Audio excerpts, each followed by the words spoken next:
From Vandenberg Air Force Base in California, ULA and Lockheed Martin Commercial Launch Services present live Atlas V launch coverage. At Space Launch Complex 3, an Atlas V rocket is fueled and ready to launch WorldView-4 for Digital Globe. Ready to go for launch. Roger, go for launch. T-minus 3, 2, 1. Atlas engine ignition. Liftoff of the United Launch Alliance Delta IV Heavy rocket. Hello, I'm Matt Donovan, and I lead ULA's Human and Commercial Services Propulsion Team. I'm joining you live on this Veterans Day from Vandenberg Air Force Base in California. At this point, the launch team is not working any issues, and we're proceeding towards liftoff a little after 10:30 a.m. Pacific time this morning.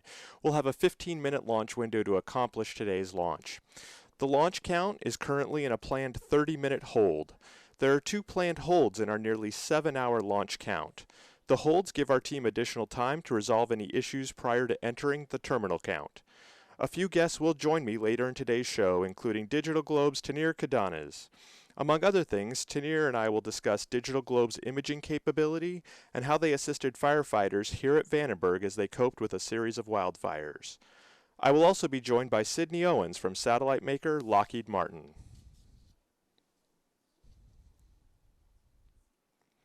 The 30th Space Wing's weather officer, Jennifer Hayden, recently provided us with the final forecast, and today's weather is within the launch commit criteria.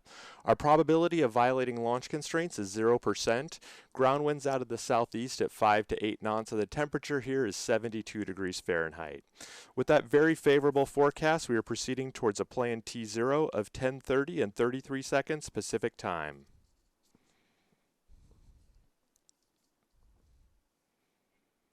This is Atlas Mission Control. We're at T-minus 4 minutes and holding. Today's flight will deliver the WorldView-4 satellite to near a sun-synchronous orbit. Let's learn a little bit more from Digital Globe's engineer Martin Taylor as he explains some of the technical details of WorldView-4. WorldView-4 is really the evolution of Digital Globe's industry-leading constellation. Its weight and size are roughly equivalent to a pickup truck, much of which is taken up by the camera. Flying at an altitude of 617 kilometers, or about the length of Florida, WorldView-4 will be able to image with 30 centimeter resolution. WorldView-4 can collect 680,000 square kilometers per day, or about the size of Texas, and simultaneously downlink the images while collecting. Orbiting at the same altitude as WorldView-3 will allow us to more than double the revisit rate of any point on the Earth. These capabilities make WorldView-4 an exciting addition to our world-class fleet.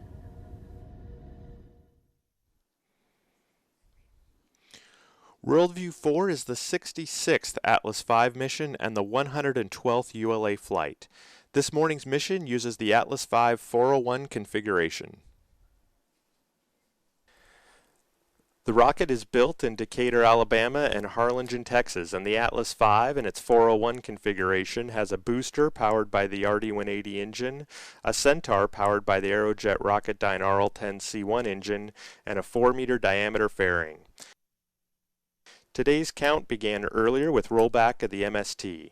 We'll see that coming up, but first I had a chance to tour the launch pad before the roll. Let's take a quick look at things that have happened over the last couple months to get us ready for launch. The spacecraft arrived at Vandenberg on July 28th and then was encapsulated inside the fairing on September 2nd. On September 7th, the fairing was transported out to Space Launch Complex 3 and mated to the Atlas V. That activity completed the last major processing milestone before the final launch preps began. Final preparations take place here in the 260-foot-tall mobile service tower at Space Launch Complex 3. Weighing nearly 11 million pounds, the MST provides support for the rocket and the payload, as well as protection from the weather here on the California coast. About 4.5 hours before launch, the MST rolls from the service to the park position. The MST is moved about 250 feet southeast of the rocket, and that trip takes about 20 minutes. The Atlas V overall stands about 19 stories tall and weighs about 750,000 pounds fully fueled. To get the vehicle away from the pad, the RD-180 produces more than 860,000 pounds of thrust. With the MST rolled back, the team will complete the final preps and then clear the pad for launch.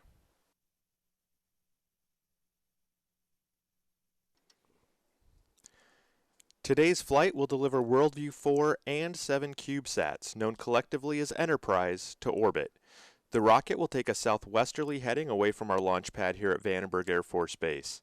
Let's take a look at what else we can expect to see following liftoff. The following profile details the important events of this mission using approximate times. 5, 4, 3, 2, we have ignition and we have liftoff of the United Launch Alliance Atlas V rocket. The Atlas RD-180 main engine ignites to lift the vehicle away from the pad.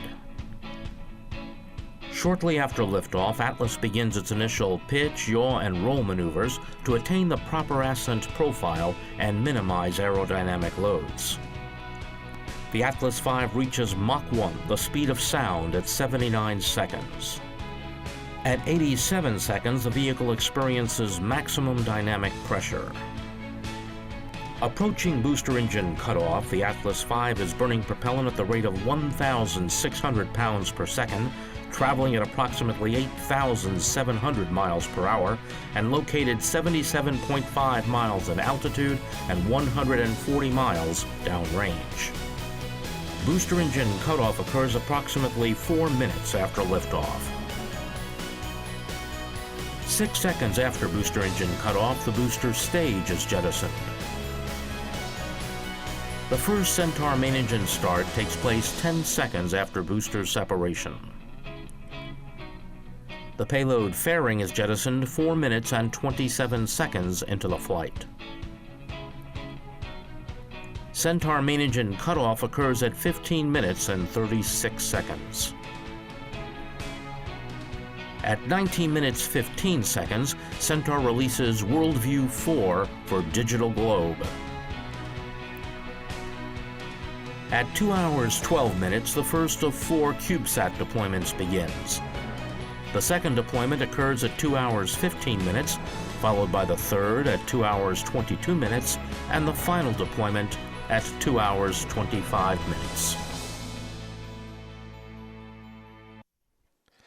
This is Atlas Mission Control at T-minus 4 minutes and holding. At ULA, our mission is to save lives, explore the universe, and connect our world. And we're proud to have launched the first 3 WorldView satellites. WorldView-4 is a sister satellite to WorldView-3, which has been in space for about 2 years. They have the same resolution capabilities, seeing details down to 30 centimeters. That resolution on WorldView-3 enables it to change lives on Earth through some incredible projects like this Associated Press investigation.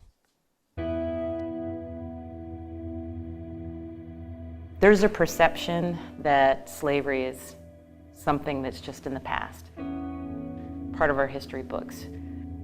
But the reality is there's more people enslaved today than any other time in history. Over 30 million people. And I think that in the West in particular, it's not really understood or acknowledged. In the summer of 2015, we fielded a call at my office from a reporter at the Associated Press, which wasn't unusual because we provide images to the media all the time.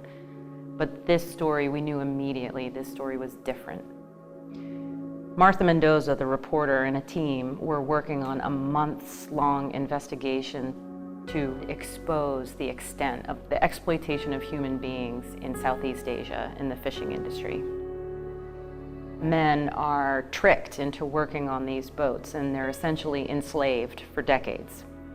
They think they're going to get paid, but they're kept at sea, captive on these boats. And the times that they do go to shore, they're kept in cages. Commercial boats would rendezvous with slave boats and exchange fish that would eventually end up in the United States supermarkets. This exploitation of human beings, everybody was aware, but they couldn't catch them in the act. These commercial boats were very crafty and knew that they had to leave the territorial waters where they were allowed to operate, and they would turn off all their tracking devices, so they were essentially invisible in the middle of the ocean.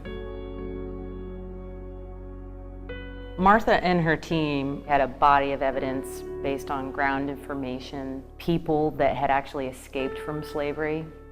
She needed a smoking gun. They needed something tangible that they could look at that was unrefutable, that would create action.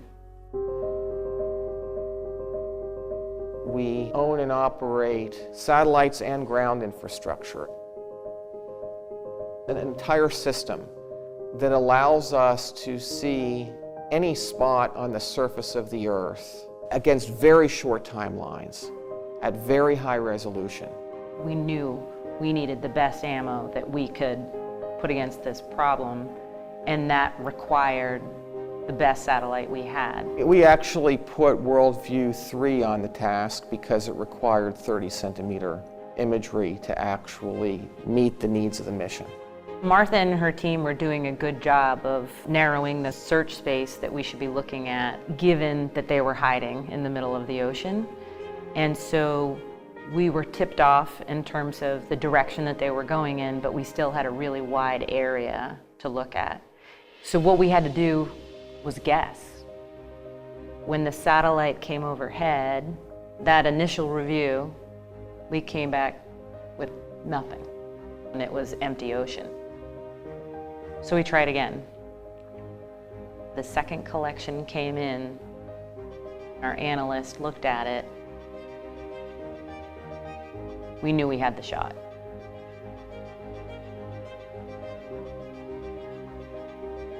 The image was stunning in its clarity. Even we were shocked. Based on photos that had been taken when the commercial boat was in the harbor, we could figure out, we could measure the length and the width of the boat, the height of the mast. We could see details in this image that were so strong. For example, the cargo holds were open on the commercial boat, which was a signal that they were offloading fish from the slave boats into the commercial boat. We could see the ropes that were tying these two together. We didn't expect to see that. It was unbelievable. We knew we were delivering something that was going to make a difference in this investigation. And the Associated Press brought it to the authorities that agreed to cooperate based on the visual evidence that we had provided. And the Indonesian government used their navy to go out and rescue these men off the boats and arrest the captains that were responsible.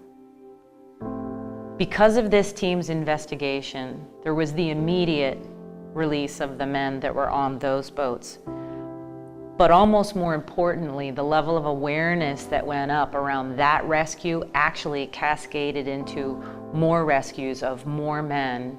And now we know, just based on her reporting and her team, that over 2,000 men have been returned to their homes. Many of the men were gone for decades, had not seen their mothers, had not seen their sisters or brothers. This is one of the rare times, maybe the only time, where we've actually been able to put a face to the lives we've saved. Martha sent me a note recently, and in that note she shared about one of her colleagues going back to visit with some of the men who were rescued. She told them the story, and one of them said, "You mean a satellite in the sky looking for us?" What I hear in that question, looking for us, is that he doesn't even know that he's valued as a human being. And so for me, the reward is about, obviously, him being reunited with his family, but knowing that in some indirect way that we communicated to him that his life had value. that's what this is all about. That's the golden image. At its core, that is why we do what we do.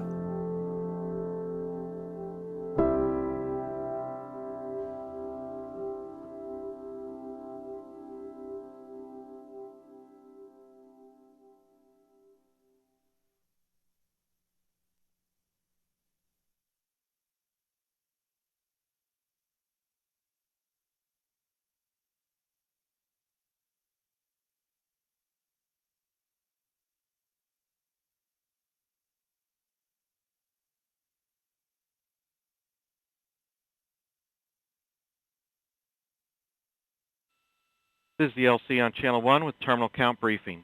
If a condition exceeds a launch constraint any time after the terminal count status check, the observer shall announce hold, hold, hold on Channel 1, identify their station, and briefly state the reason for the hold. FTS LC, verify the hold fire switch is in the proceed position. Ready to proceed.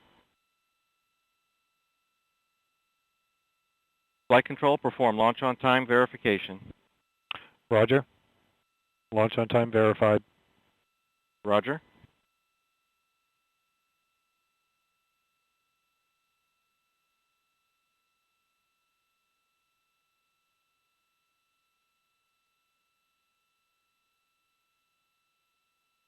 RC, verify solar radiation acceptable for launch. It's verified. LC switch to ready position. All steps are complete prior to the status check.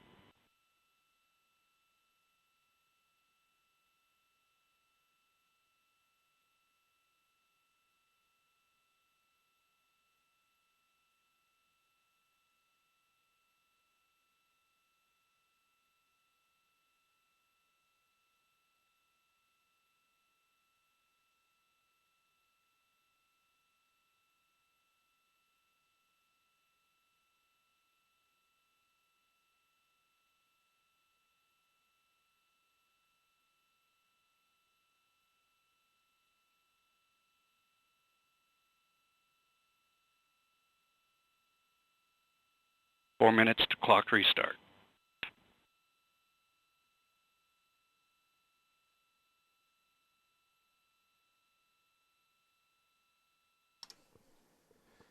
This is Atlas Mission Control at T-minus 4 minutes and holding. We remain in the planned 30-minute built-in hold as preparations for the launch continue. In a few moments, launch conductor Doug Lebo will pull the launch team for the final go to pick up the countdown. 27 engineers and managers will be pulled for system status and readiness to proceed with the launch. This is the final status check before launch for all Atlas vehicle systems, ground systems, payload, and the U.S. Air Force Western Range. The readiness poll includes hydraulics, pad water deluge system, electrical systems, pneumatics, propulsion systems, flight control, and propellants. Let's listen as Doug Lebo performs the final polling of the launch team.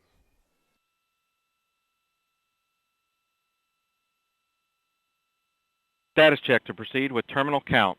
Atlas systems, propulsion. Go. Hydraulics. Go. Pneumatics. Go. LO2. Go. Water. Go. Centaur systems, propulsion. Go. Pneumatics. Go. LO2. Go. LH2. Go. Has gas. Go. Electrical systems, airborne. Go. Ground. Go. Facility. Go. RFFTS. Go. Flight control. Go. Instrumentation. Go. COM. Go. Timer. Go. GCQ. Go.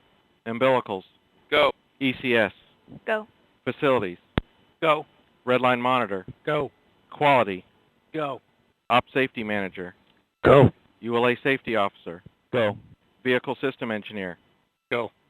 Anomaly chief. AC is go. Range coordinator. Clear to proceed. Launch director. You have permission to launch. Proceeding with the count. T0 is planned for 18:30:33 Zulu. Set count to start at 18:26:33 Zulu. Roger. T0 is set for 18:30:33 Zulu.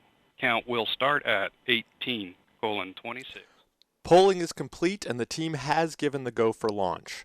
From T-minus 4 minutes until launch, you'll be listening to Doug Lebo and his team performing the final steps in the countdown procedure. You'll hear the team confirm securing of Atlas liquid oxygen topping, followed by the call to transfer the Atlas and Centaur stages from ground facility power to internal battery power.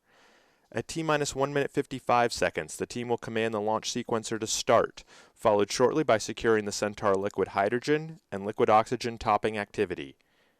At T-minus 1 minute 40 seconds, the team will command the flight control system to launch enable and arm the flight termination system. In the final minute, the Atlas tanks will be verified at flight pressures, followed by verification of the Centaur tank pressures. A final status check of Atlas, Centaur, and WorldView-4 readiness happens at T-minus 25 seconds. Seconds before liftoff, the RD-180 engine ignites and performs a health check before lifting the vehicle off the pad. After liftoff, you'll hear the voice of Marty Malinowski providing us with flight commentary.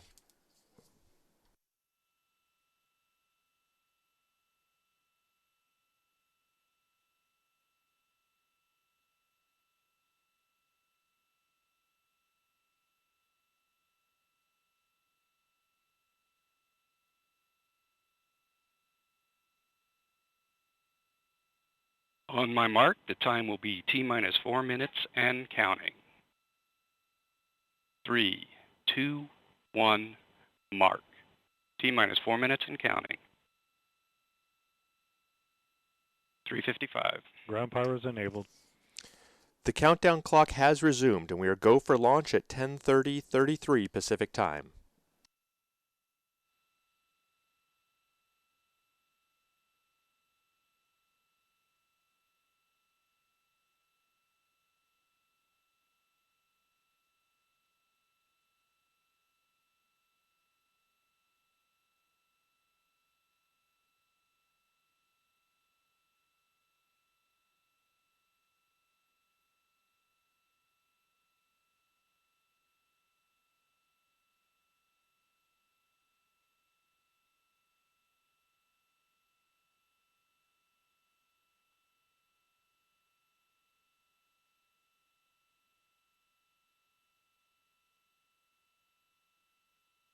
Three,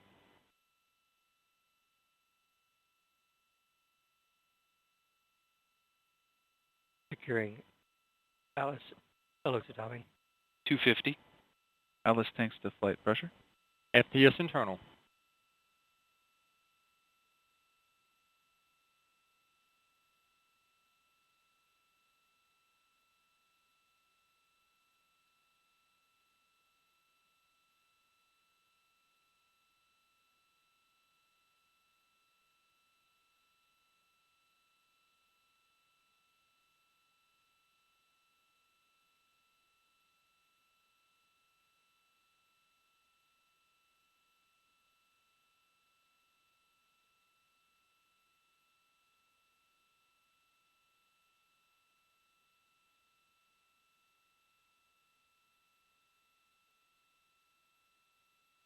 $159.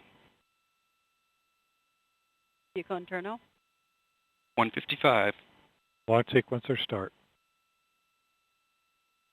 $150.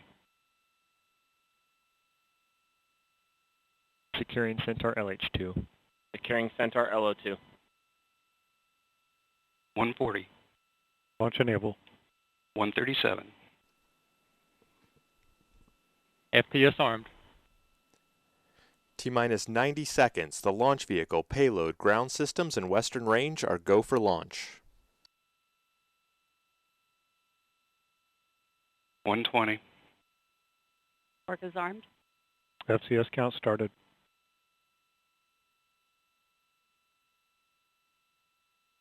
$110. Vent valves locked. This is a Rock. Range is green. Copy, Rock. 1 minute. T-minus 1 minute.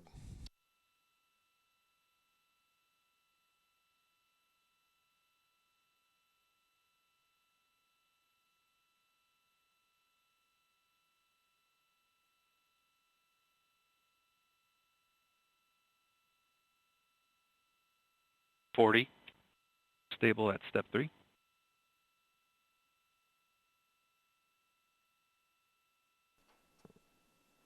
T-minus 30 seconds. 25. Status check. Go Atlas.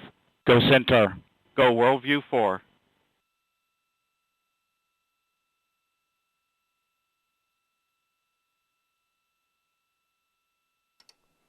T-minus 10, 9, 8, 7, 6, 5, 4, 3, 2, 1. We have RD-180 ignition, and we have liftoff of the United Launch Alliance Atlas V rocket carrying WorldView-4 for Digital Globe, doubling the capacity of the world's highest resolution imaging satellite constellation and allowing everyone to see a better world.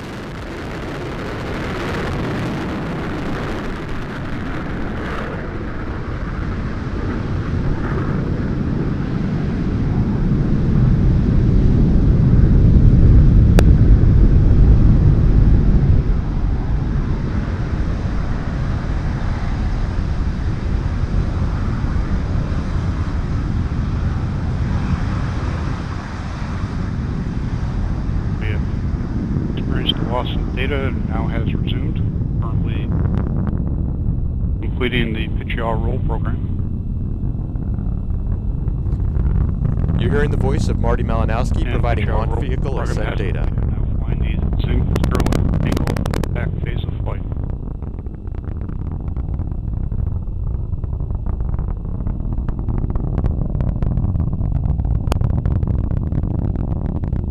RD-180 performance looks very good at this point. Mach 1.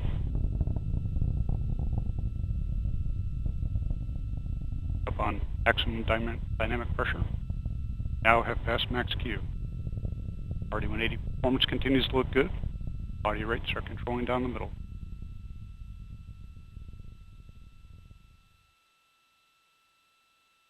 Booster has throttled back, right on schedule. Signatures look good. Current altitude is 11. Copy that as 13 miles. Downrange distance 5.3 miles. Current velocity 1,659 miles per hour.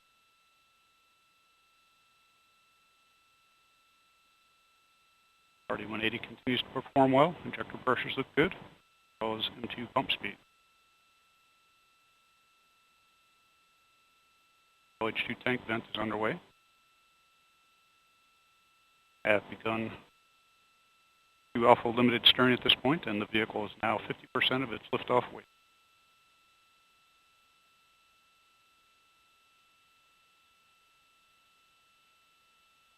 RD-180 continues to perform well. Coming RCS pyro valve. That pyro valve has now fired. System is pressurizing to flight levels, and signals look good. Current altitude is 31 miles, downrange distance 35 miles, current velocity 3,760 miles per hour.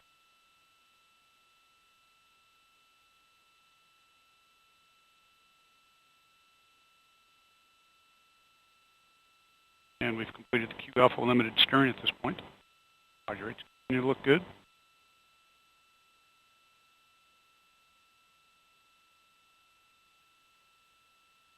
Booster engine continues to perform well. Pump speeds, injector pressure, it's all on band.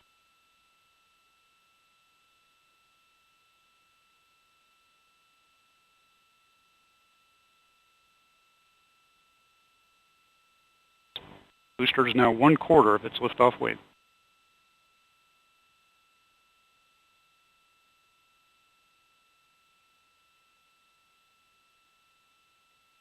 Booster has begun to throttle to maintain 5 Gs, constant acceleration.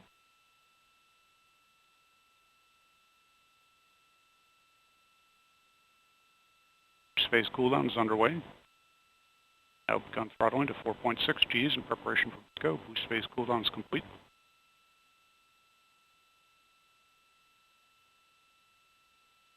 And we have engine shutdown. Beagle looks good. Have indication of a clean stage separation. Box and fuel restart on the RL-10. And to purge firing, the RCS is underway. Have ignition and full thrust on the RL-10. Up on fuel frame jettison. We have indication of a clean jettison. That looks good.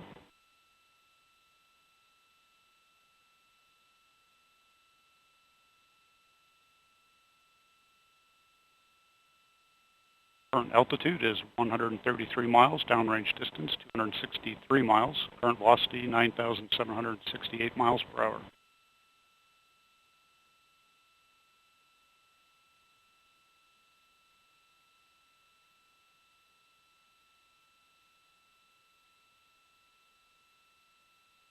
Centaur PU is currently in its fixed angle position for the early portion of this 11-minute and 16-second burn. RL-10 performance looks good. Chamber pressure, LOX pump, and fuel venturi all on band. This is Atlas Mission Control at T plus 5 minutes, 28 seconds. We've just seen the successful liftoff of the Atlas V rocket carrying WorldView-4 for Digital Globe. All systems continue to operate nominally. Our next event, cutoff of the Centaur engine, is scheduled to take place in approximately 11 minutes. So I'm joined now by Tanir Kadanas, Digital Globe's Director of Industry Leadership. It's great to be here, Matt. Well, it's great to have you here, Tanir. So we know that rocket launches and satellites fascinate people, both young and old. Absolutely. And I know Digital Globe did ask some kids to submit some questions about launches, satellites, things like that. So are you ready to take a few of those, see what we got? I think I am. All right, great. Let's take a look and see what our first question is. So 9-year-old Colin has asked us, how big is the satellite and what does it weigh? So WorldView-4 is almost 18 feet tall and 8 feet wide. That's about the size of a small playground that has a swing set and monkey bars and a slide, or more like probably the size of a pickup truck, like a Ford F-150. Now, at launch, the satellite weighs about 5,200 pounds or 2.6 tons. That includes approximately 1,000 pounds of fuel. So for comparison, I would say it weighs about as much as an adult elephant does. Great, good answer there for Colin. Thanks. Let's take a look at our next question that we've got here. Our next question comes from Anthony, who's 14, and he wants to know, what is the lifespan of a satellite? Well, unfortunately, they don't last forever. So in this case, WorldView-4 will be on orbit about 10 to 12 years. Okay. Let's see. The next question that we got has come in from 13-year-old Oliver, and Oliver wants to know, how fast will the satellite travel? Flies pretty fast. It's going at 17,000 miles per hour. For comparison, if Oliver's mom or dad were driving down the highway at 65 miles an hour, the satellite is traveling almost 262 times as fast as that car is going down the highway. It's pretty fast. It is. It is. All right. Let's see. We had one other question come in from Oliver, and Oliver also wants to know how many people worked on the satellite. You know, that's a hard number to estimate because there's been 4 main companies involved with building it and almost 20 subcontractors. So I would say from Digital Globe, we estimate that as many as 400 people probably were involved in getting WorldView-4 ready. It's amazing, between the rocket, the satellites, everything that takes place, how many people actually put their hands on it. It's a tremendous effort. It really is. It's a tremendous effort. All right, let's take a look at our next question here. Our next question comes from 10-year-old Evan, who wants to know how you charge the batteries on WorldView-4. It does indeed have batteries to charge. So the satellite, though, has 5 solar panels. Each panel is about 9 feet by 4 feet wide. The panels together produce about 3.5 kilowatts of energy when it's in full sunshine, which is enough to power a small house, for example. In addition to the panels powering the satellite when it's in full sunshine, they're also charging the batteries at the same time so that the satellite can actually operate when it's on the dark side of the Earth, which is about 30 minutes during each orbit. Makes sense. All right. Let's see. The next question has come in from 6-year-old Ben, and Ben wants to know, does the satellite see Pluto and other planets in outer space? Again, a great question. So WorldView-4 does have the capability to see planets. Now, we would obviously need to turn the satellite around to face outer space instead of Earth in order to see them. But we did check with one of our satellite engineers, and he thought Pluto would probably be too far away to see, but I think we could definitely see other planets like Mars, Venus, probably even Jupiter as well. Yeah, as long as you could turn it around. Exactly, exactly. All right, let's look at our next question here that's come in from Kenzie, who's 12, and wants to know if it's really hard to make a satellite or if you've cracked the code and it's really easy now. Well, there's a saying around Digital Globe that space is hard. So we talked to two of our satellite engineers who worked on building WorldView-4 to answer Kenzie's questions. They both agreed that building satellites is hard, even though we've successfully launched, obviously, several into space. One said that, rocket science is easy since physics and the equations have been around fully for 200 years. But, Matt, you're the rocket engineer and you understand this much better than I do. It's hard, right? Absolutely. Rocket science is hard. You've got gravity to deal with, you've got space to deal with, and all those are very unforgiving. And unlike things that you work on here on Earth, once we launch that rocket, you don't have a chance to go change things, right? You can't pull your car over to the side of the road and tweak some things. Exactly. So it's the amount of focus that has to go into the manufacturing processes, the engineering processes to make sure that you have the right craftsmanship in that rocket. It's astounding the amount of quality that has to go into it. So, and to build on what you just said, our other engineer actually quoted NASA's Flight Controller's Creed, which states that there's no substitute for total preparation and complete dedication, for space will not tolerate the careless and indifferent.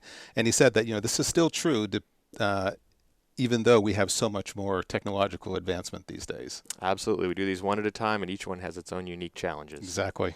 All right, that's a great question. Let's take a look at our next question from 7-year-old Landon, and he really has a great question. How much fire does it take to lift a rocket into space? Well, I know that unlike our cars, the Atlas V rocket doesn't use gasoline. Instead, each of the two stages of the rocket use a mixture of high-tech fuel and oxidizer, right? Yeah, absolutely. So for the Atlas V booster, we use a highly refined kerosene called Rocket Propellant 1, or RP1, as the fuel, and then we have liquid oxygen that's chilled down to minus 298 degrees for our oxidizer. So you mix those things together to get fire out of the booster, and for our Centaur upper stage, we have liquid hydrogen at minus 423 degrees mixed with that liquid oxygen. So very cold propellants that we have to use to be able to get the fire that we need to get the rocket where it needs to go. And to make that fire, the Atlas booster tanks hold about 25,000 gallons of RP1 that you mentioned. That's probably the equivalent of about 400,000 cups of coffee. And then there's almost 50,000 gallons of liquid oxygen, and that's over 500,000 cans of soda. For comparison. Now, the Centaur unit, the second stage that we talked about, those tanks hold about 3,000 gallons of liquid hydrogen and about 4,300 gallons of liquid oxygen. Yeah, it's a lot of very cold fuel to get us where we need to go. Indeed. All right, let's take a look at our next question. 3-year-old Bryn wants to know if the rocket is pink. Well, let me answer this way. There are three main sections of the rocket. So the first stage that we talked about, the booster, it's coated with a copper color so that it can prevent rust. The second stage, called the Centaur that we mentioned, is painted white. And finally, the payload fairing, which holds the WorldView-4 satellite, that's painted white as well. But Matt, when we've seen the rocket go off, that copper-coated section is white at liftoff. Why is that? Yeah, absolutely. So we talked about that really cold liquid oxygen in that booster tank, and with that very cold tank there, it'll pull the moisture out of the air. It'll freeze just a thin layer of frost, and that's why you get a white-looking rocket on the booster at liftoff. There you go. So yeah, good question about the colors that we see when we lift off. All right, let's see. That's a great question. Let's look at our next one here from Evan. Why does the rocket not keep going straight away from the Earth? So the rocket launches straight up, as we just saw, but eventually it takes a curved path to get the satellite into a circular orbit around Earth. Also, once the boosters stop pushing the rocket and the satellite up, the Earth's gravitational force begins to pull it down. And so it doesn't keep going into space, obviously. Makes sense. See, next question came in, I believe, from 12-year-old Buck, who would like to know at what altitude is the engine or booster ejected? That's a really good question. Sounds like Buck may want to be a rocket engineer like you someday. The rocket Centaur upper stage separates from the Atlas V booster at about 4 minutes and 9 seconds, and at that time it's around 84 nautical miles from above the surface of the Earth. Now, after separation, the booster stage actually falls back to Earth Earth and splashes into the Pacific Ocean. And it's great. That was what we just saw from today's launch. We had that fantastic video showing us that today. All right, let's look at the next question here from 3-year-old Liam, who wants to know how far into space the satellite will go.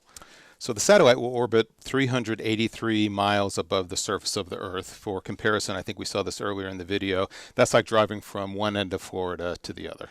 Yep, a ways away. Yeah. Let's see. And then last but not least, we have 4-year-old Mila, who would like to know if there are people on the rocket, maybe somebody like Curious George.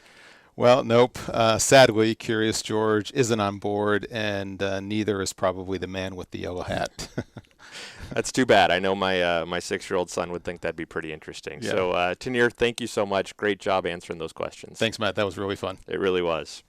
All right, so let's go ahead and get back to the mission now. We'll come back again and get a chance to chat in a few minutes. Great.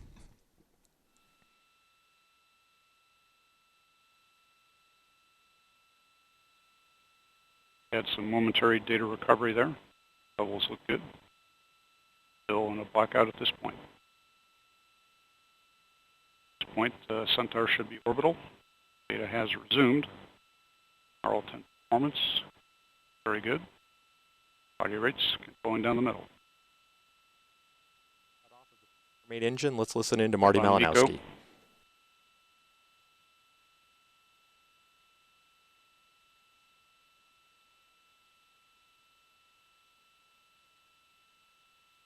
And we have indication of MECO. Shutdown looks good.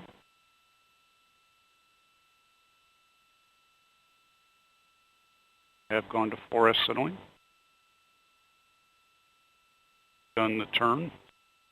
Separation attitude. We just heard confirmation of the successful cutoff of the Centaur main engine.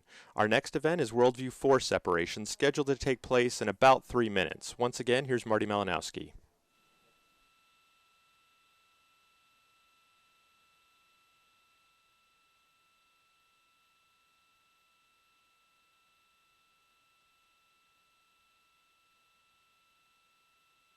Our fuel tank has vented down as planned.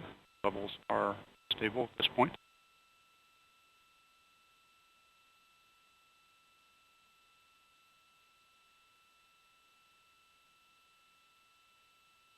Continuing our turn to spacecraft separation attitude.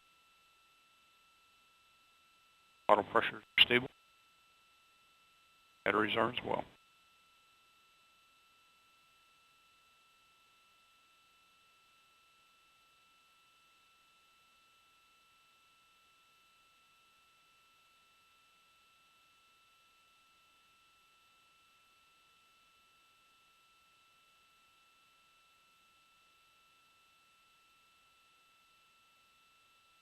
And we have the MECO 1+3 OPM showing all parameters very close to pre-flight predicted actual.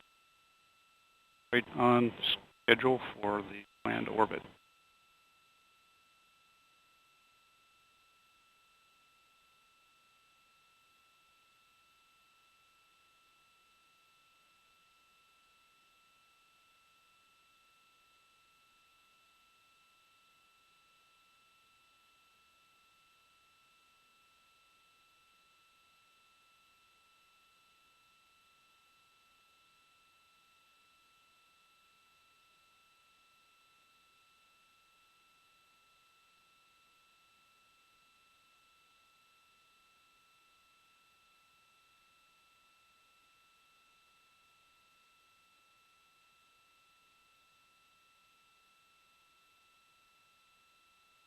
And Centaur fuel tank has been vented down again.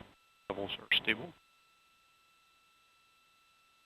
During completion of the spacecraft separation attitude turn.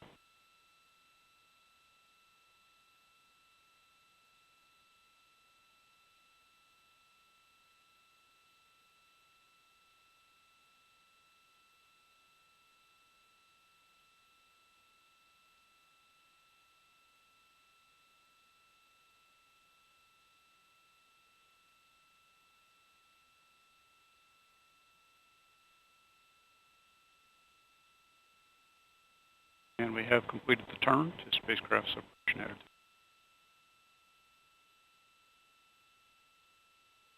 attitude. RCS fairings.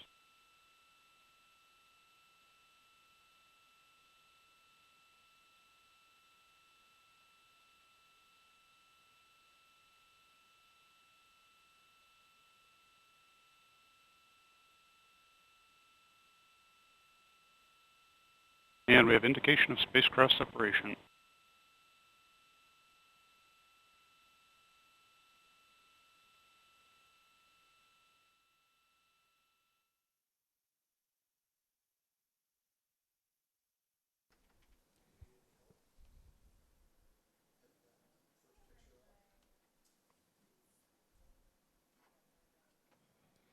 This is Atlas Mission Control at T plus 19 minutes, 56 seconds. We've just seen the successful WorldView-4 delivery to orbit for Digital Globe. I'm joined once again by Digital Globe's Tanir Kadanes. Tanir, congratulations on a successful launch today and our delivery to orbit. Thanks, Matt. This is truly an exciting time for all of us. It really is. So we saw a video earlier about how Digital Globe's imagery helped free slaves on fishing boats in the South Pacific. Your company's regularly involved in events all around the world. That's right, Matt. But before I answer your question, though, I just want to share with the audience that for the fishing slavery AP story, Martha Mendoza and her team at the AP won the Pulitzer Prize for public service, which was just, an amazing accomplishment. But back to your question, yeah, many people don't know it, but our satellite imagery is a part of everyday life. For example, global development organizations use our images and big data analytics for things like figuring out how many people need polio vaccines in each community that they will visit. It helped eradicate polio from Africa 2 years ago, and now that a few more cases have been popping up in Nigeria, we're working on analyzing the latest imagery and providing support for vaccines out there. Also, when Ebola was rapidly spreading through Africa, there weren't detailed maps available, so aid groups didn't know what roads existed for them to move medical supplies, or where there would be obstructions for helicopters, or even where helicopters could land. All of this posed major challenges to getting to people who had Ebola. There were even some villages that weren't even on the map, so they wouldn't have even gotten treatment if we hadn't found them with our satellites. We used a combination of imagery and analytics to map these affected areas, leading to a much quicker response for the outbreaks. I mean, the impact in the world really is astounding of what this kind of imagery can do. Exactly. Another instance, first responders benefit from our shortwave infrared sensors on a satellite to see through smoke in wildfires, like these that you see in Fort McMurray wildfire in Canada this past summer. As you can tell, it lets them see exactly where the fire is burning, so they know which homes have already burned, which ones can still be saved, and where to send firefighters. We in fact used these same capabilities in September when a wildfire started right here at Vandenberg Air Force Base when we tried to launch WorldView-4 earlier. We imaged the base and shared the results with firefighters, and it definitely helped WorldView-4 stay safe inside within the Atlas V rocket.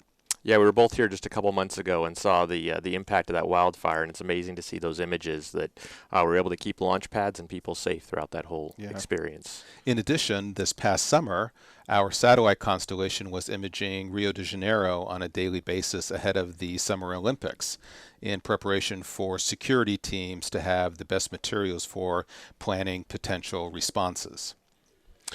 Yeah, I mean, those kinds of opportunities from a security perspective and being able to have that insight has to be huge. Yeah, and our imagery is also leading to greater global transparency, which we need these days. We're tracking, for example, the Spratly Islands in the South China Sea. China is building those islands in disputed territory, and it's causing a lot of political tension in that part of the world. Our images show that China continues to make those islands bigger, and they're adding buildings that are large enough to hold planes and strips of concrete that could be used as runways. Yeah, obviously, having that insight all over the world, we saw the earlier stories. Obviously, at a world event level, that gives us some insight. How about more at a day-to-day level, what people might experience? Well, you know, the average person uses our imagery on their computers and phones when they look at Google, Apple, Bing Maps, and satellite view. Now, you wouldn't know it's our imagery unless you looked really closely, you know, at the fine print in the corner. But now we have app developers that are coming to us looking to use our imagery in their apps because they're looking for the most accurate location data available. It's really neat to see how creative they're being with the use of our imagery. I mean, that's really a wide variety from world events to app developers to, just being able to pull up a Google image on your computer. It's really a wide variety of things. So I'm assuming you're also involved in what they call the Internet of Things or the gig economy? Well, indeed, we are. Best example probably is Uber, that, as you know, is revolutionizing transportation and making the experience incredibly easy for all of us. At Digital Globe, though, we're thrilled to be joining them in that revolution. Our partnership with Uber is to supply high-resolution satellite imagery, which will help improve the Uber experience for riders and drivers alike. Specifically, Uber will leverage our industry-leading high-resolution imagery to access location intelligence and to help identify and improve both drop-off and pick-up locations. Well, Tanir, I mean, congratulations again on today's launch. I really look forward to what we're going to learn from WorldView-4, and it was really a pleasure having you here today. It was my pleasure, too. Thanks so much, Matt. Thanks. Really appreciate it.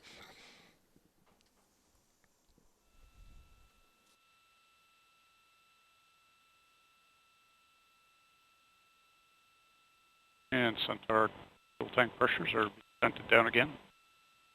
Levels are now stable. Centaur has begun the ramp to a 20% duty cycle. Those look good. Centaur currently is coasting at an altitude of 390 miles. Downrange distance is 5,031 miles. Current velocity 16,869 miles per hour.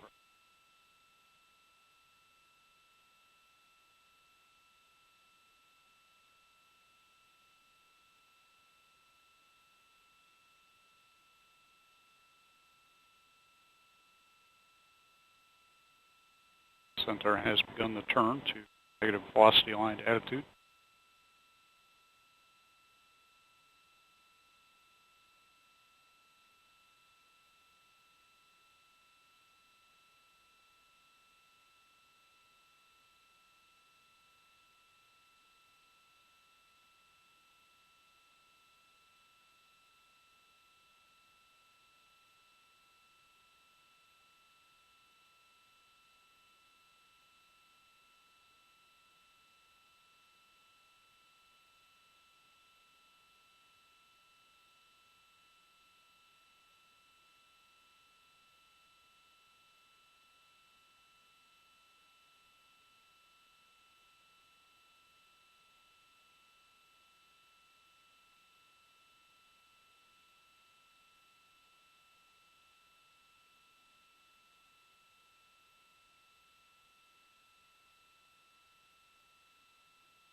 Centaur is velocity aligned attitude turned.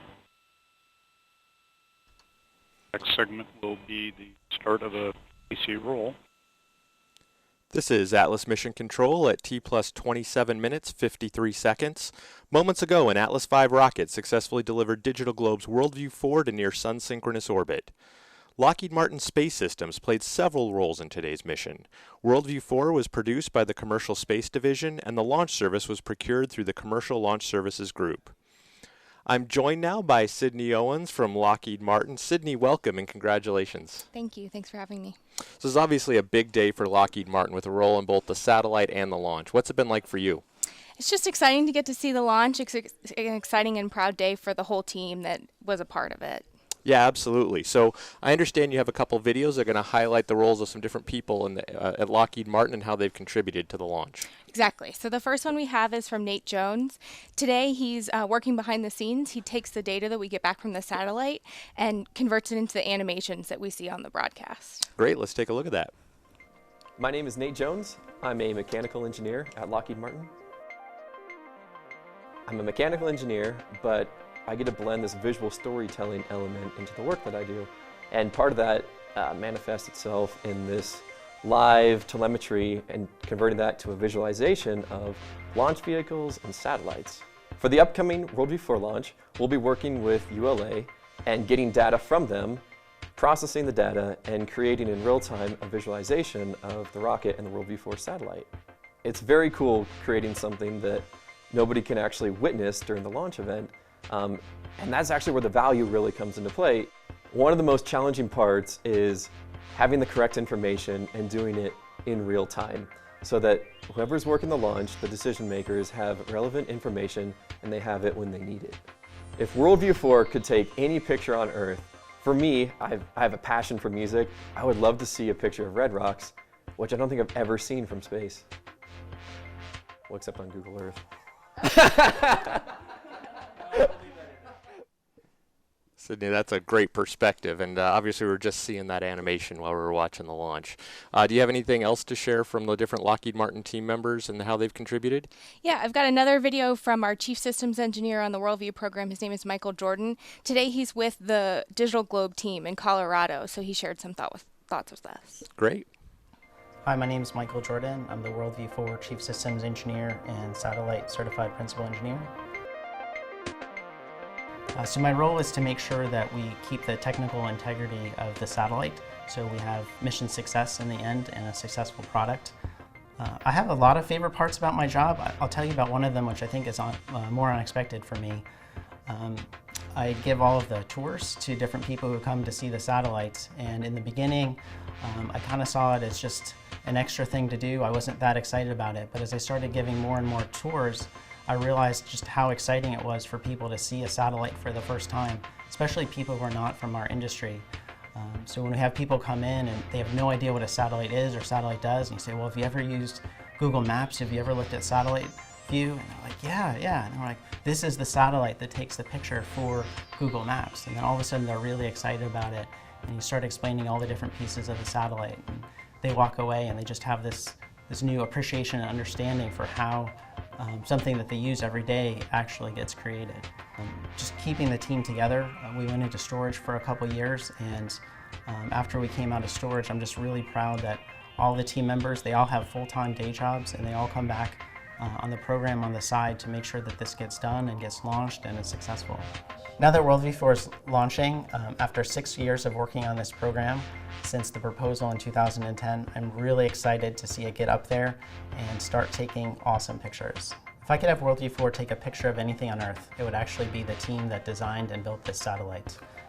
Hanging on my wall right now, I have a picture that the GOI-1 satellite took of our team here in Sunnyvale, California. And here we are out in the field standing in the formation of our satellite. Sydney, that's a really great perspective. Thanks so much for bringing those to share with us today. Thanks for having me. And congratulations on the launch. Thanks. Great. All right, so this is Atlas Mission Control. We're at T plus 32 minutes and 20 seconds. 9 miles.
Once again, Digital Globe's WorldView-4 has been successfully delivered to orbit, but today's mission goes on.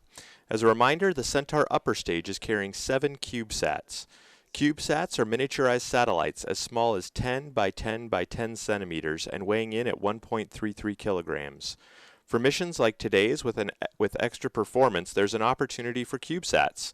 Sponsored by the NRO, today's CubeSat payloads are unclassified technology demonstrations known collectively as Enterprise. The CubeSats were unpowered throughout the launch and will be deliberately placed into a low Earth orbit sufficiently different from WorldView-4's orbit.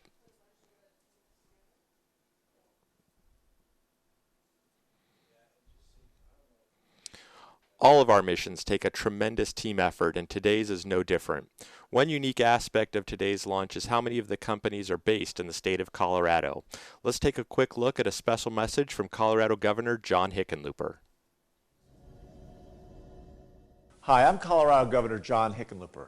I want to congratulate the entire team that made the launch of the WorldView-4 satellite possible.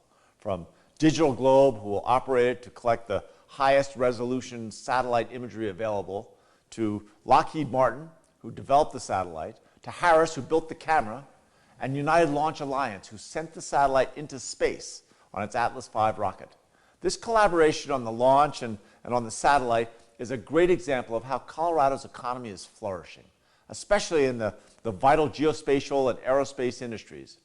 WorldView-4's smart imagery will bring the world new insights on how the world is changing and how people are affected by those changes, allowing governments, businesses, humanitarian organizations to make informed decisions with the latest information.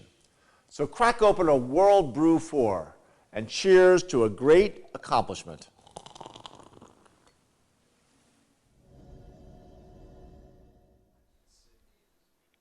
That's a great message from Governor Hickenlooper. At this point, before we take a break prior to the CubeSat deployment, we're going to show you one more look at liftoff. Between now and when we come back for those CubeSat deployments, we'll also be showing you the STK animation so that you can be keeping track of the launch activities. So let's go take one more look at launch. And join us again at 12:30 Pacific time as we resume our commentary.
Again, seeing some minor data dropouts here.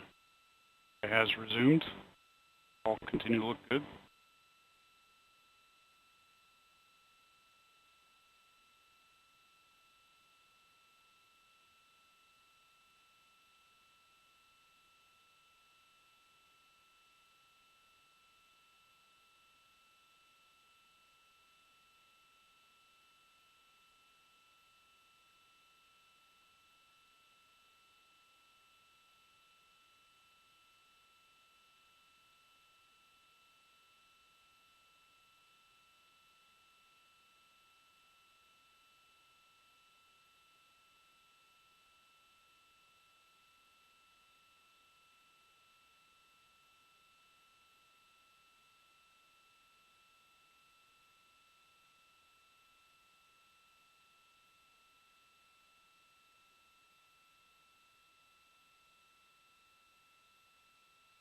Continuing to see minor RCS active.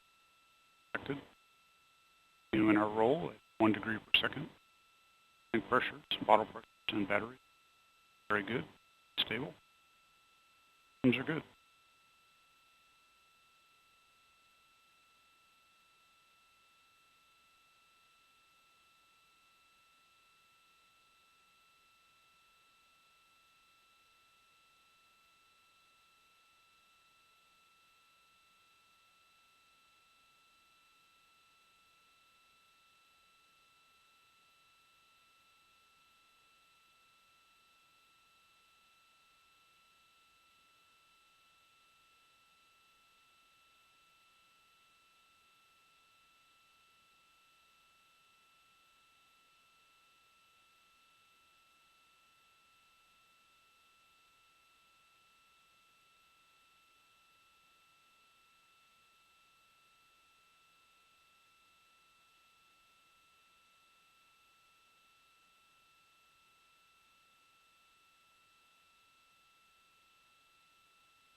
Our RCS conditioning firings continue to occur, expected.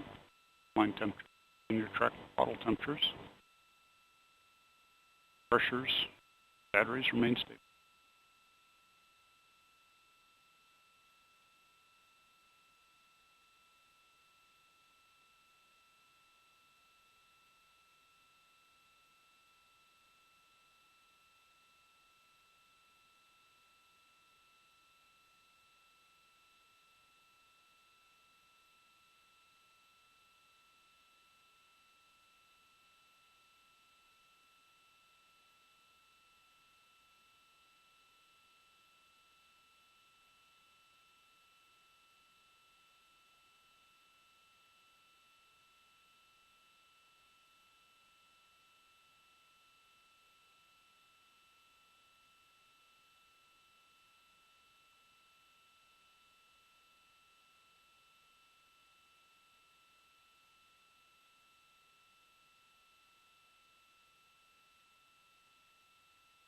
Center has begun 4S settling sequence.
Centaur has begun a ramp, 10% 4S duty cycle. Signatures the early of that ramp.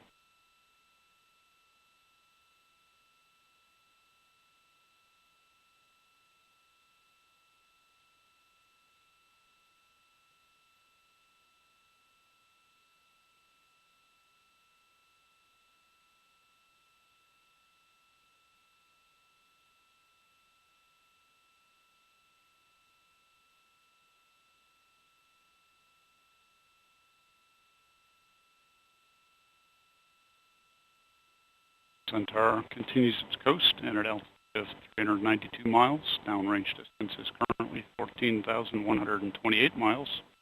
Current velocity is 16,860 miles per hour.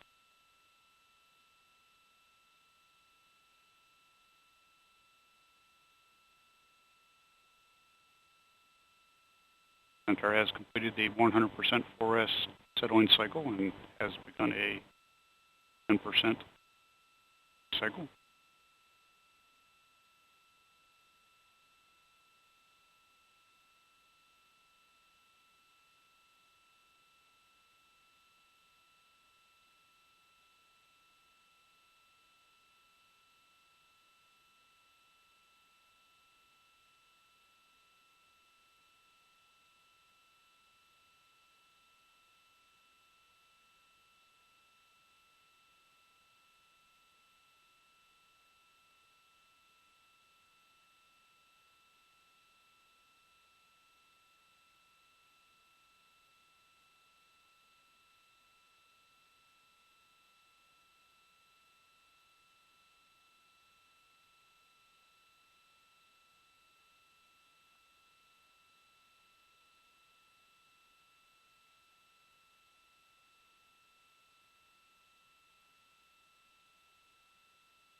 About another minute, or we will perform a PTC role reversal.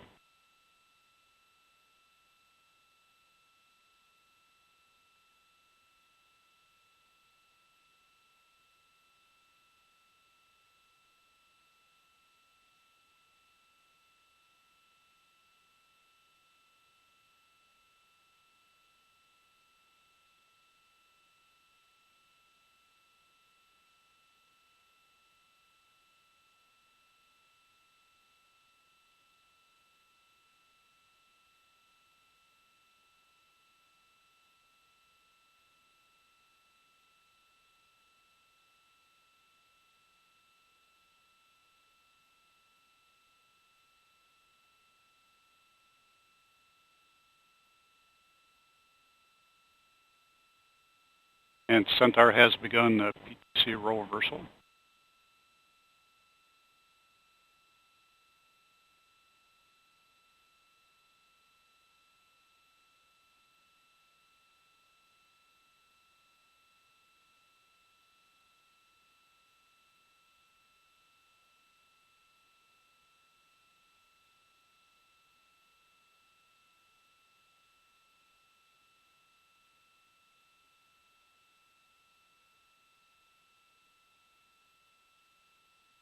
And Centaur has completed the PTC roll reversal, now rolling at -1 degree per second.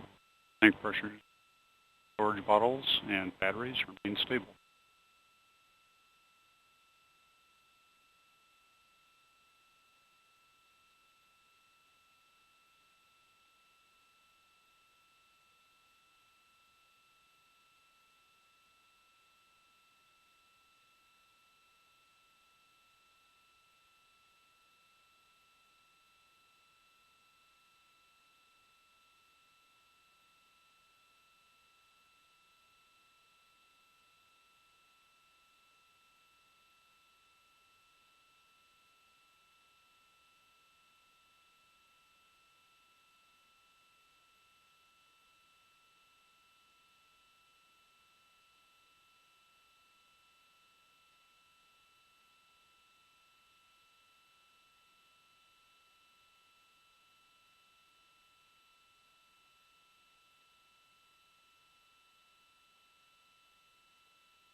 At 400 seconds, mission elapsed time, all systems continue to be stable.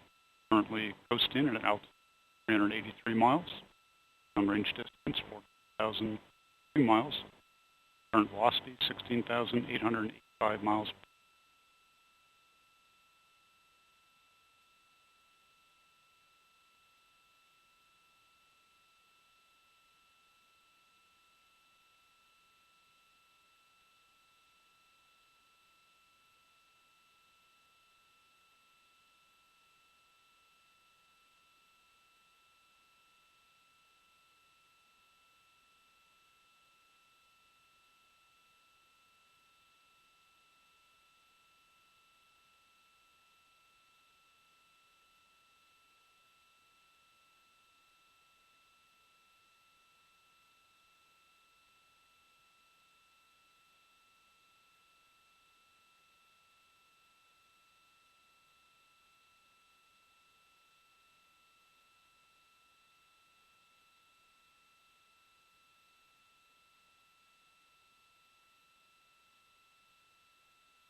3,600 seconds. Rolling at -1 degree per second. Pressures, bottle pressure, and batteries continue to be stable.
Data station copies.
.4,300 seconds, mission elapsed time.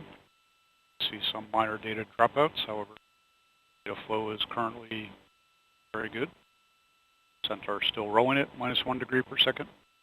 Temperatures are stable, and battery voltages are as well. Currently coasting at an altitude of 373 miles. Downrange distance, 14,189 miles. Current velocity, 16,900 miles per hour.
And Centaur has completed the next PTC roll reversal, now rolling at 1 degree per second.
And we're seeing a loss of data again at this point in time.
And data has resumed. Centaur are still rolling at 1 degree per second. Tank pressures, throttle pressures, and batteries are all stable. Are still settling at duty cycle.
And Centaur has gone to 4S settling. Signature good at this point. Still rolling at 1 degree per second. Pressures and batteries are stable. Current altitude is 377 miles. Downrange distance 17,390 miles. Current velocity 16,923.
Centaur is now midway through its coast period to Nest 2. It's on the way to Nest 2, deploying several CubeSats.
And Centaur has begun to ramp for settling motors from 100% duty cycle down to a 10% cycle.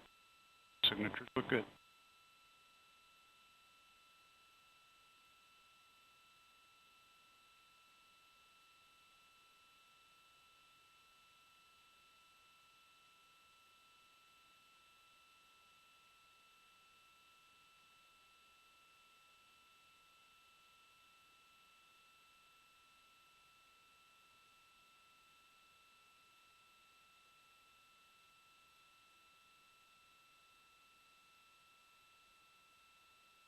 And Centaur is now settling at a 10% duty cycle.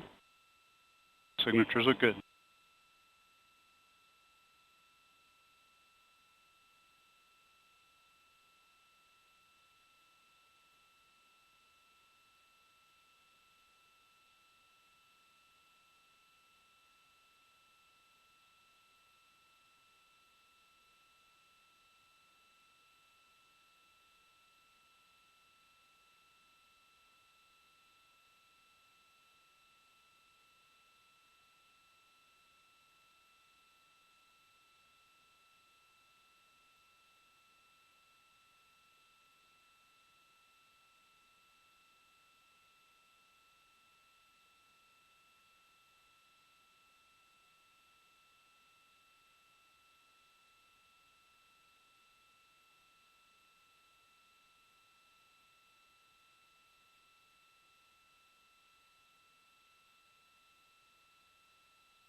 At 6,000 seconds, mission elapsed time, Centaur continues to roll at 1 degree per second. Settling at 10% duty cycle. Tank pressures are stable as well as battery voltage.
And Centaur has begun another roll reversal.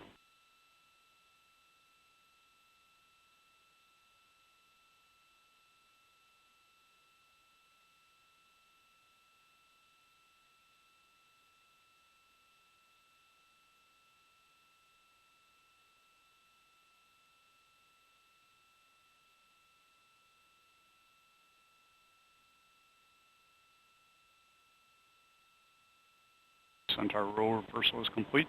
Now minus 1 degree per second. Tank pressure is good. And bottles as well. Batteries are stable. Using line temperatures look good.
6,600 seconds mission elapsed time. It's continuing to settle at 10% duty cycle. Still rolling at -1 degree per second.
And Centaur continues to settle at 10% duty cycle, and all other systems are stable at this point.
This is Atlas Mission Control at T plus about 2 hours, 7 seconds.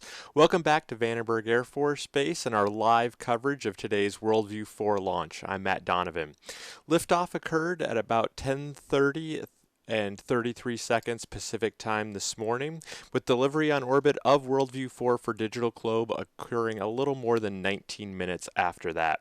The WorldView-4 satellite is built by Lockheed Martin for Digital Globe and will provide amazing 30-centimeter resolution capability on orbit. Let's take a look at a short video highlighting that capability. 30-centimeter resolution. That's sharp enough to give city planners, first responders, and military leaders new insights into changes on the surface of the Earth. At Lockheed Martin, we're engineering and building the world's most advanced imaging satellite, Digital Globe's WorldView-4. We have ignition and we have liftoff. Launching aboard a United Launch Alliance Atlas V, WorldView-4 will deliver critical information. It will help solve some of the planet's most important challenges. Orbiting at 383 miles above the Earth every 90 minutes, and thanks to a camera so accurate it can distinguish the make and model of a car. It's almost like taking a selfie from space, but so much more. At Lockheed Martin, we're engineering a better tomorrow.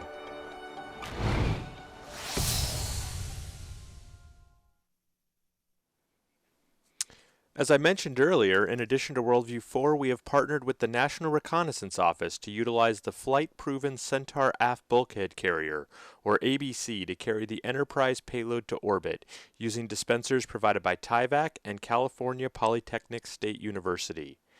This innovative program enables hands-on experiences, proof-of-concept demonstrations, and increases in the readiness level of emerging technologies. If you're wondering about the name, it is a tradition with ABC missions for the mission manager at the start of the program to choose the name. Captain Montgomery Kirk led the team at the beginning, and Enterprise was born. Enterprise includes the DoD NanoSat project, which is 2 experimental satellites that will explore over-the-horizon communication capabilities. AeroCube 8 is an electric propulsion flight demonstration. One CubeSat is the primary experiment with an ion electrospray thruster developed at MIT. The second has experiments that include a set of solar cells and materials performance tests. Kelty, sponsored by the Air Force Research Lab in Albuquerque, New Mexico, is a demonstration of the Enhanced Locator Transponder, or ELT, by M42 Technologies. Addressing a core space situational awareness need, this low-power technology enables the end user to uniquely identify their spacecraft during early orbit checkout amongst other satellites deployed from the launch vehicle. OptiCube was developed by Cal Poly and will provide an on-orbit target for ground assets to calibrate sensors for orbital debris studies and small object tracking improvements. And finally, Raven, or Radiometer Assessment Using Vertically Aligned Nanotubes, is a NASA-sponsored CubeSat pathfinder to measure Earth's radiation imbalance. This is vital for predicting the course of climate change over the next century. Raven was developed by the Johns Hopkins Applied Physics Laboratory, L1 Standards and Technology, Blue Canyon Technologies, and NASA's Goddard Space Flight Center.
So at this point, we're about 5 minutes away from the first deployment, the DoD NanoSat project. 3 minutes later, AeroCube will be deployed. Let's listen in to Marty Malinowski as he announces the calls.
And we're experiencing a data loss at this point in time.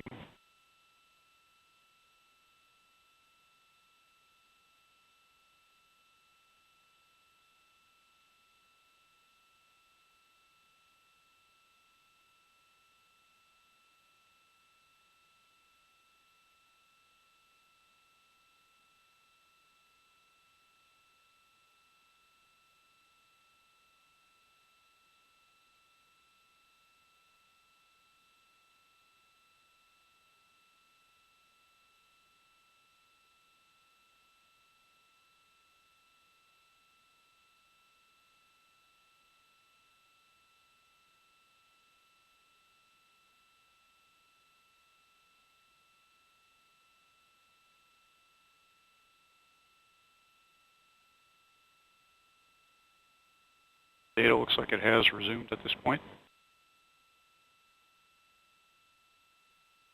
Dropped out again.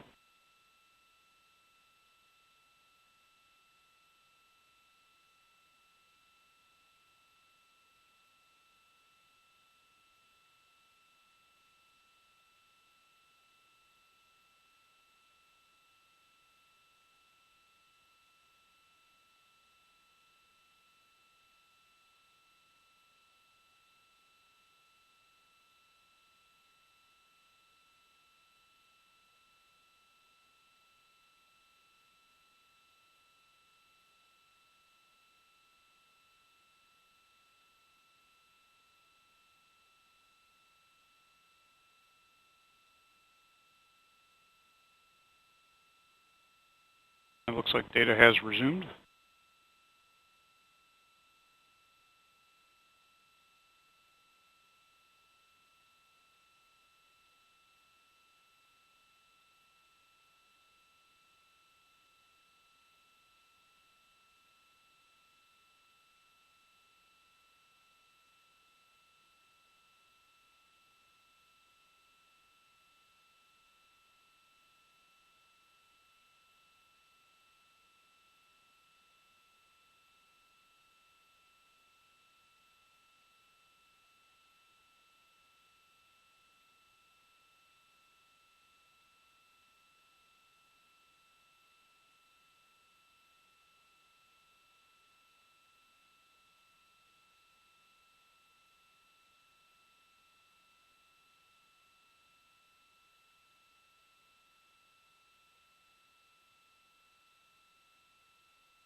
And we have indication of the first cube set, the DoD set 1 and 2.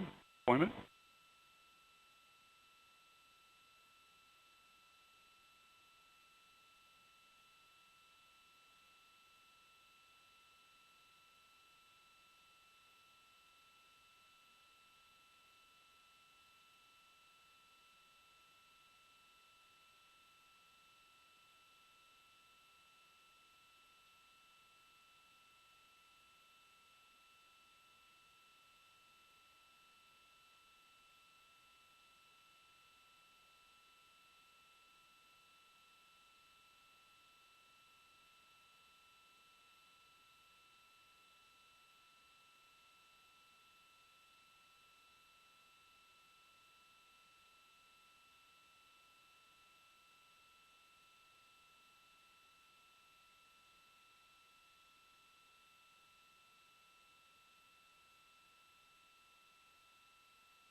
Coming up on the second set deployment.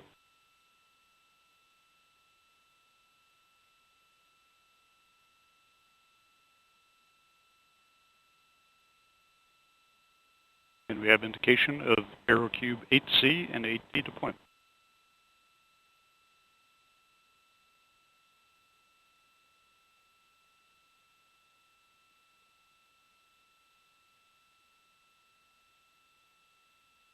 Are settling at percent to cycle.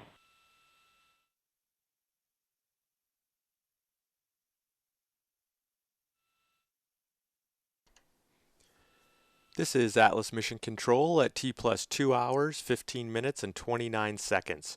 We've just seen the first two CubeSat deployments. The deployments coming up of Kelty and OptiCube are scheduled to take place in about 7 minutes, followed 3 minutes later by the deployment of Raven.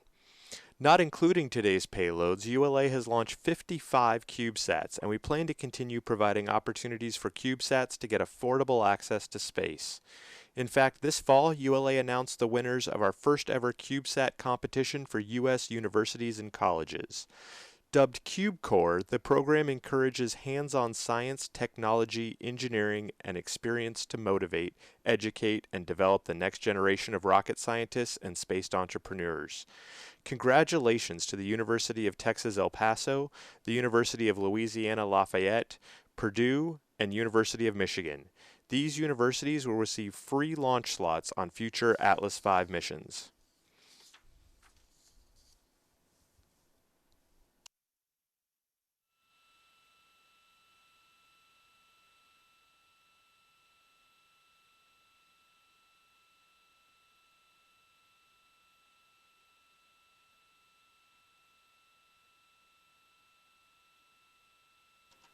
At this point, let's go ahead and go back to Marty Malinowski for our final calls of the day.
And we're coming up on an oxidizer duct flush.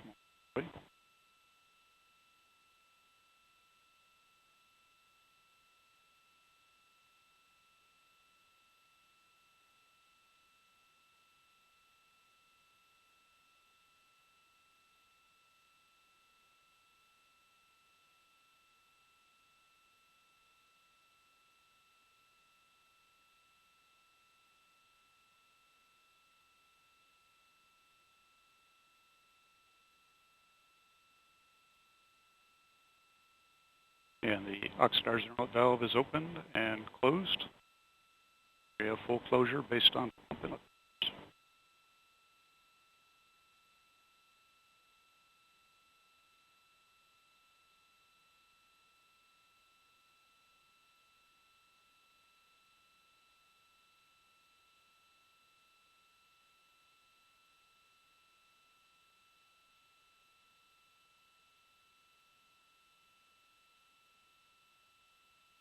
Quick review of the OPMs for the first and second deployments of the CubeSats show very good agreement with pre-flight nominal predictions.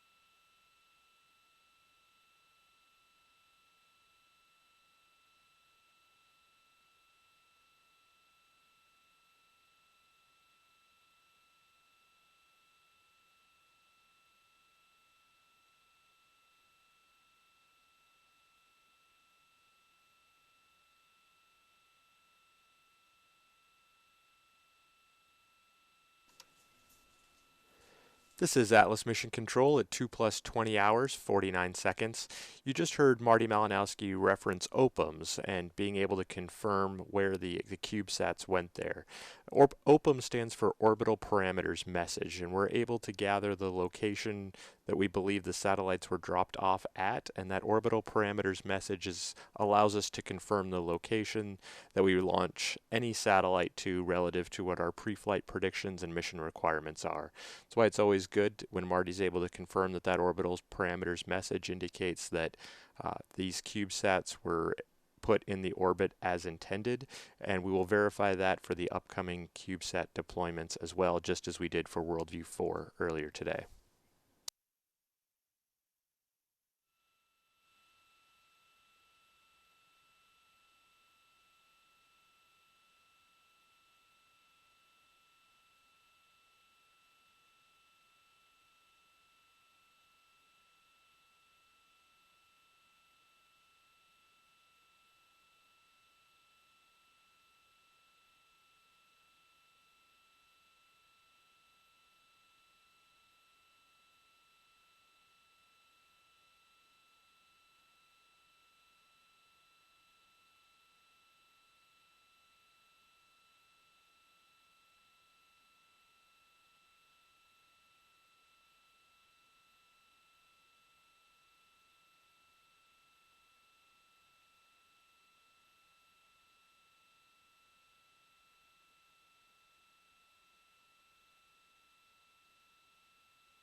And we have indication of the Kelty and OptiCube-4 deployments.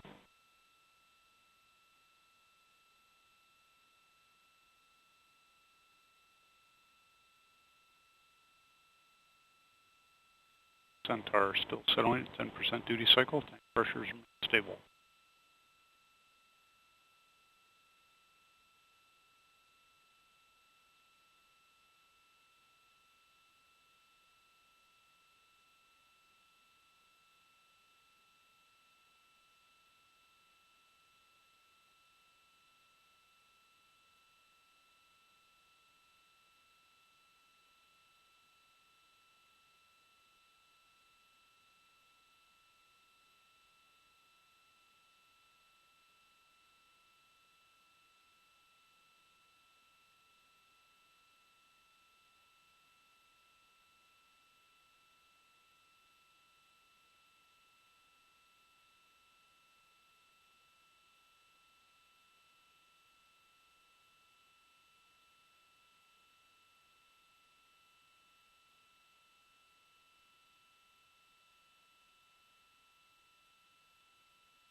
And the OPM for the third deployment also shows very good agreement with the pre-flight nominal predictions against the actual injection.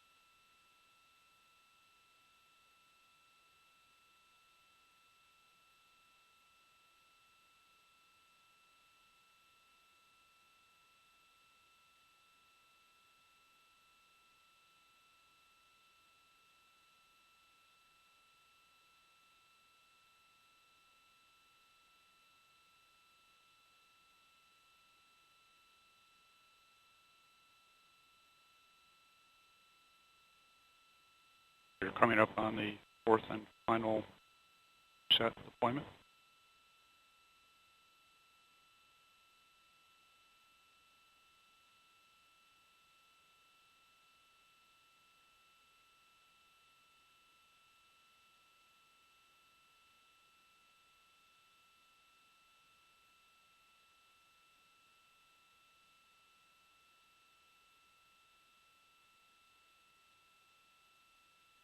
We have indication of deployment of the Raven set.